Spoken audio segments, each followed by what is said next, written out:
दोस्तों नमस्कार। मेरा नाम डॉक्टर विकास सिंघल है और मैं चंडीगढ़ में अपना होम्योपैथिक क्लिनिक चला रहा हूँ। और जैसा कि हम अपनी क्लासेस में रूटीनली कोई ना कोई टॉपिक पे डिस्कशन किया करते हैं, और आज हम अपने पेशेंट्स के लिए लाए हैं। एक न्यू इन्फॉर्मेशन है बिल्कुल। That is a case of ankylosing spondylitis. This is a very rare disease जहाँ पे स्पाइन जो है उसके अंदर फ्यूजन ऑफ वर्टिब्रा हो जाता है, जैसा कि आप पिक्चर में अभी देख पा रहे थे। जो वर्टिब्रास हैं वो आपस में फ्यूज हो जाते हैं।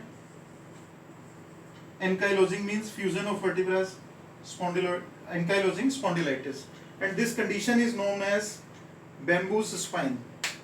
और इसका जो कॉमन सिम्टम, कॉमन फीचर्स लेके जब हमारे पास पेशेंट आते हैं वो लेके आते हैं कि डॉक्टर साहब लोअर बैक एरिया में हमारे पास पेन रहती है, हमें बहुत ज़्यादा लोअर बैक पेन।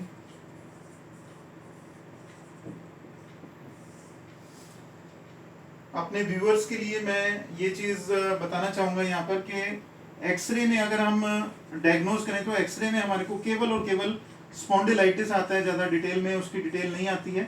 तो यहाँ पे सीटी स्कैन और एमआरआई ये सजेस्टिव है, और एक डायग्नोस्टिक टेस्ट है इसके लिए HLA-B27। ये टेस्ट अगर पॉजिटिव आता है तो हम लोग कहते हैं कि एंकाइलोजिंग स्पॉन्डिलाइटिस जो है वो full blown case of ankylosing spondylitis का है। हमारे क्लिनिक में ऑलरेडी इस तरह के केसेस हम लोगों ने ट्रीट किए हैं, और पूरी तरह से HLA-B27 पॉजिटिव केस को HLA-B27 नेगेटिव केस हम लोगों ने बनाए हैं। हमारे पास इस तरह की रिपोर्ट्स भी हैं पेशेंट्स की जो आप देख सकते हैं। मैं चाहूँगा इस पर भी थोड़ा कैमरा हाईलाइट किया जाए। HLA-B27 positive, and this is the report of the patient named as XX, and this is the same report done again in 2013. Again the patient was HLA-B27 positive, and now after 2 years of treatment of the patient came to us in 2012, and we treated him till 2014. जैसे कि मैंने बताया bamboo spine है, fusion of vertebra है, तो patient was not able to walk properly. जब हमारे पास आया तो डिफॉर्मिटीज बहुत ज़्यादा थी, पेन बहुत ज़्यादा थी, लोअर बैक में अनबियरेबल पेन थी, और इतना ज़्यादा पेन था कि पेशेंट को जब वो आए थे तो मसल रिलैक्सेंट किसी भी तरह का किसी भी फॉर्म में काम नहीं करता था। स्टीरॉइड जो वाइसलॉन या इस तरह के स्टीरॉइड्स थे, उस तरह का ट्रीटमेंट उसको लोकल हॉस्पिटल्स में उसको दिया जा रहा था। एंड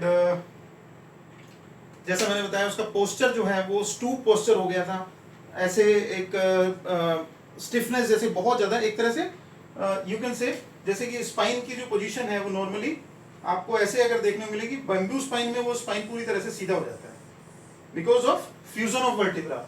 यहाँ पे वर्टिब्रा सारे जैसा मैंने बताया, और जैसा आपने अभी वीडियो की पिक्चर में भी देखा शुरू में, तो इसमें क्या है कि हमारे वर्टिब्रास के अंदर फ्यूजन ऑफ वर्टिब्रा हो जाते हैं। अगर हम बात करें इसके कारण की, तो कारण हम लोगों को अभी तक नोन नहीं है। मैंने शायद अपने हर वीडियो में इस तरह की बात की है कि जितनी भी प्रॉब्लम्स हम डिस्कस कर रहे हैं, right from ulcerative colitis, rheumatoid arthritis, osteomyelitis, और से about ankylosing spondylitis, all these diseases are autoimmune diseases.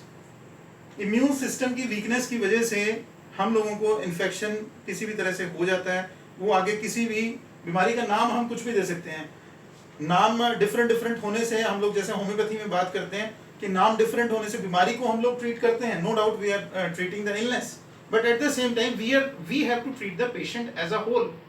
तो हम लोगों ने इस पेशेंट का ट्रीटमेंट किया 2012, 13 एंड 14।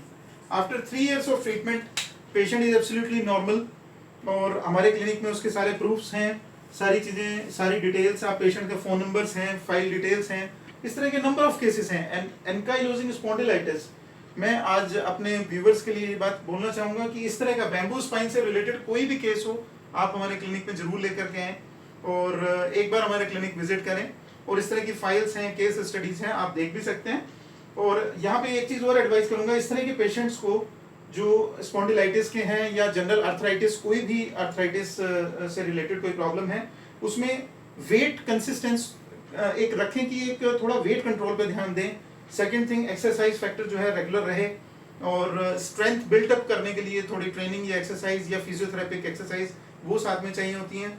स्मोकिंग और अल्कोहल अगेन फिर से हर बीमारी की तरह इसमें भी प्रोहिबिटेड है। और विटामिन डी का जो एक्चुअल अमाउंट है वो हमारा vitamin D level in the blood that should be very normal. और we should take at least 5 coloured fruits daily. और इस तरह की बहुत सारी चीज़ें हैं, और साथ में ऑक्यूपेशनल थेरेपी वगैरह हम लोग साथ में दे सकते हैं। और अगर फिर भी कोई डिटेल चाहिए तो हमारे क्लिनिक में आप कॉन्टैक्ट करें। हमारे क्लिनिक का नंबर है 9815811747 एंड हमारे क्लिनिक का फेसबुक का पेज का आईडी है that is facebook.com/single homeo clinic SINGHAL HOMEOCLINIC। Thank you very much.